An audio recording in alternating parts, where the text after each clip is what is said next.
മുഖ്യമന്ത്രിയും ധനമന്ത്രിയും കൂടിയായ വി സതീശൻ അവതരിപ്പിച്ച UDF സർക്കാരിൻ്റെ 2026-27 പുതുക്കിയ ബജറ്റ് അഥവാ കന്നി ബജറ്റ് ഒരുപാട് സാമ്പത്തിക പ്രതിസന്ധികൾക്കിടയിലും അല്ലെങ്കിൽ സാമ്പത്തികമായി വലിയ ഒരു ഉന്നതിയിൽ നിൽക്കുന്ന സംസ്ഥാനം അല്ലാതിരുന്നിട്ടും ബജറ്റിൽ ജനക്ഷേമ പദ്ധതികൾ ധാരാളമായി പ്രഖ്യാപിച്ചിട്ടുണ്ട്. വിവിധ മേഖലകൾക്കായി ധാരാളം ജനക്ഷേമ പദ്ധതികളും അതുപോലെ പുതിയ പദ്ധതികളും ഒക്കെ തന്നെ പ്രഖ്യാപിച്ചിട്ടുണ്ട്. ഇവയെല്ലാം കൃത്യമായി നടപ്പിലാക്കുക എന്നത് സർക്കാരിന് മുന്നിൽ നിൽക്കുന്ന വലിയ വെല്ലുവിളിയാണ്. എങ്കിലും അതൊക്കെ തന്നെ ജനങ്ങൾക്ക് വേണ്ടി UDF സർക്കാർ നടപ്പിലാക്കിയെടുക്കും എന്ന പ്രതീക്ഷയിലാണ് ജനങ്ങൾ. തീർച്ചയായിട്ടും വിമർശനാത്മകമായി തന്നെയാണ് LDFും BJPയും ഈ ബജറ്റിനെ സമീപിച്ചത്. എന്നാൽ പോലും ഈ ഒരു പ്രതിസന്ധിക്കിടയിലും ഇത്രയും ജനക്ഷേമകരമായ ബജറ്റ് അവതരിപ്പിക്കാൻ സാധിച്ചത് UDF സർക്കാരിനെ സംബന്ധിച്ച് വി സതീശനെ സംബന്ധിച്ച് ഒരു നല്ല കാര്യമായി തന്നെ കാണേണ്ടതുണ്ട്.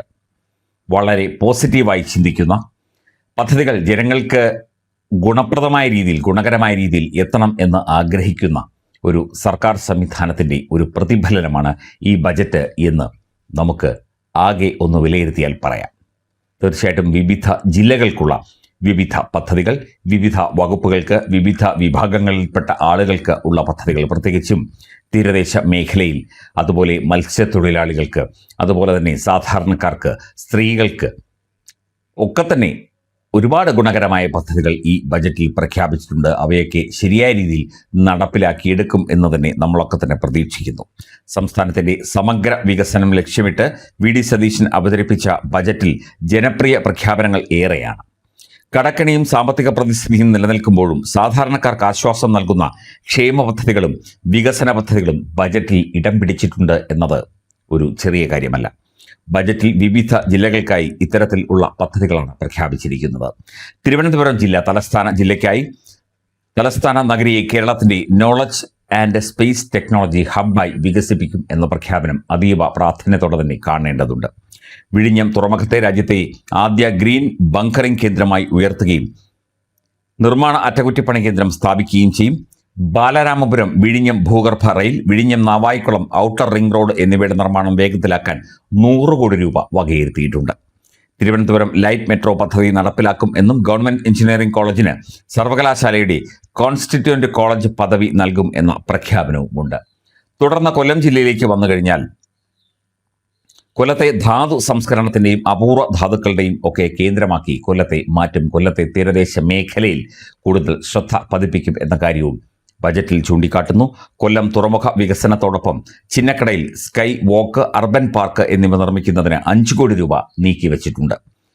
കോട്ടങ്കരയിൽ ആധുനിക കോഴിമാംസ പ്രോസസ്സിംഗ് പ്ലാന്റും പെറ്റ് ഫുഡ് ഫാക്ടറിയും സ്ഥാപിക്കും. ആലപ്പുഴയിലേക്ക് വന്നാൽ ആലപ്പുഴയെ ഇന്ത്യയുടെ ബ്ലൂ എക്കണോമി തലസ്ഥാനമായി വികസിപ്പിക്കും എന്ന പ്രഖ്യാപനം അതീവ പ്രാധാന്യത്തോടെ കാണേണ്ടതുണ്ട്. ഹരിപ്പാട് പുതിയ മെഡിക്കൽ കോളേജ് സ്ഥാപിക്കുന്നതിനായി 100 കോടി രൂപ വകയിരുത്തി. അർത്തുങ്കൽ ബസലിക്ക, അമ്പലപ്പുഴ ക്ഷേത്രം ഉൾപ്പെടെയുള്ള തീർത്ഥാടന കേന്ദ്രങ്ങളെ ബന്ധിപ്പിച്ച് ടൂറിസം സർക്യൂട്ട് നടപ്പിലാക്കും. പാതിരാമണൽ ദ്വീപ് വികസനത്തിന് മാസ്റ്റർ പ്ലാൻ തയ്യാറാക്കും.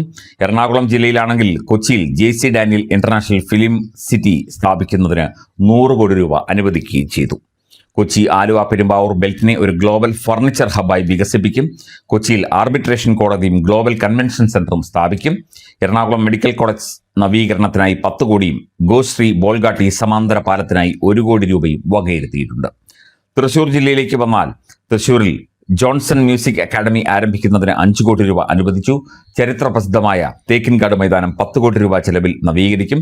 തൃശൂർ മെഡിക്കൽ കോളേജിന് സർവകലാശാലയുടെ കോൺസ്റ്റിറ്റ്യൂവന്റ് കോളേജ് പദവി നൽകും.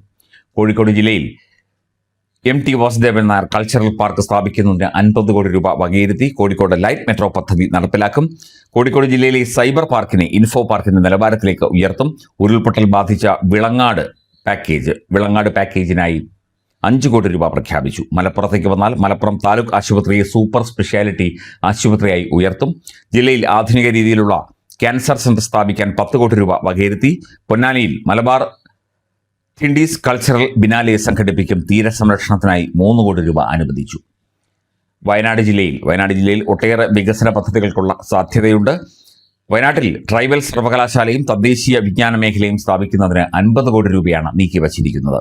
ടൂറിസം മേഖലയിൽ ബ്രാൻഡ് വയനാട് എന്ന ആശയം നടപ്പിലാക്കും. സുൽത്താൻ ബത്തേരിയിൽ government arts and science college ആരംഭിക്കും. ഇത്രയുമാണ് പ്രധാനപ്പെട്ട ജില്ലകളിലെ ചില പ്രഖ്യാപനങ്ങൾ. കാസർഗോഡ് ജില്ലയിൽ മഞ്ചേശ്വരത്ത് മിനി സിവിൽ സ്റ്റേഷൻ, ജില്ലയിലെ മെഡിക്കൽ കോളേജ് വികസനം എന്നിവ ബജറ്റിൽ ഉൾപ്പെടുത്തിയിട്ടുണ്ട്. ഇടുക്കി ജില്ലയിൽ മെഡിക്കൽ കോളേജിന്റെ സൗകര്യങ്ങൾ വർദ്ധിപ്പിക്കും. മൂന്നാറിൽ ഗ്രീൻ മാർഷൽസ് പദ്ധതി നടപ്പിലാക്കും. പാലക്കാട് ഒറ്റപ്പാലത്ത് കോടതി സമുച്ചയം, തൃത്താലയിൽ KR Narayanan civil services academy സ്ഥാപിക്കും. പത്തനംതിട്ടയിൽ പുതിയ ജയിൽ നിർമ്മാണം, അതുപോലെ ടൗൺ റിംഗ് റോഡ് സ്ഥാപിക്കും. കോട്ടയം ജില്ലയിൽ സ്കൈ വാക്ക് പ്രവർത്തികൾ പുനരാരംഭിക്കും. കണ്ണൂർ അഴീക്കൽ തുറമുഖ വികസനം, തളിപ്പറമ്പിൽ ജയിൽ നിർമ്മാണം തുടങ്ങിയവയൊക്കെയാണ് വിവിധ ജില്ലകളിലെ ഈ 14 ജില്ലകളിലെയും പ്രധാനപ്പെട്ട വികസന പദ്ധതികൾ ബജറ്റിൽ പ്രഖ്യാപിച്ചിരിക്കുന്നത്. സമയബന്ധിതമായി കൃത്യമായ ഏകോപനത്തോടുകൂടി ഈ പദ്ധതികളൊക്കെ തന്നെ സർക്കാർ നടപ്പിലാക്കും എന്ന് ജനങ്ങൾ പ്രതീക്ഷിക്കുന്നു.